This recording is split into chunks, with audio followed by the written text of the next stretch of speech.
Good morning guys. It is a new day.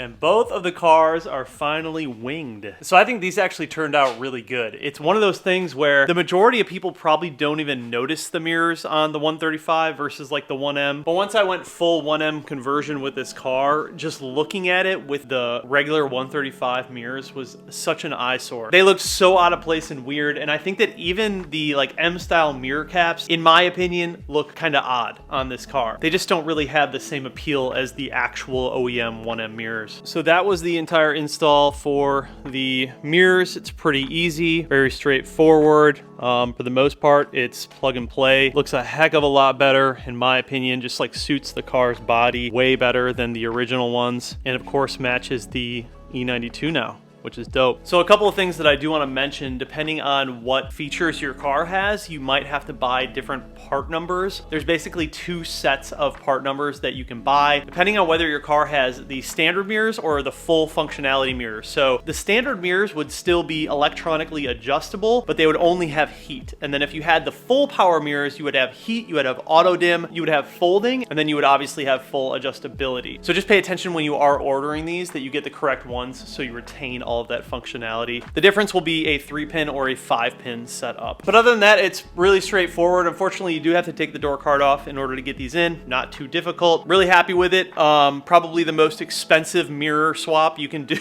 on a car like this. The fact that I went with the OEM original ones, these are like $1,000 in order to get all of everything. The heated glass, the mirrors, and then also add in the caps that I got. If you buy the OEM caps, they will not come painted. So I actually bought the Auto Technic caps for the E92 M3, which is the exact same as the 1M, and then I just chose them in gloss black. Being that my car is jet black, it's nearly identical to gloss black. So yeah, it turned out really good. They look amazing. But not only do they look cool, these also have a much better profile in terms of the glass as well. They obviously are much sleeker looking, but they have a wider angle when it comes to the glass. Dude, I just think they look amazing. And there's nothing quite like having brand new glass in your mirrors. But yeah, overall, really happy with these. Definitely a must, in my opinion, when going to the 1M clone conversion. I have even seen like 135 guys just run these mirrors, and I do think that looks a lot better too. Anyways, guys, I hope you enjoyed today's video. I'll have everything linked down below in order to do this conversion. Shouldn't take you too long, like an hour or so to get it done. But yeah, hope you enjoyed. I'll see you guys in the next one. Peace.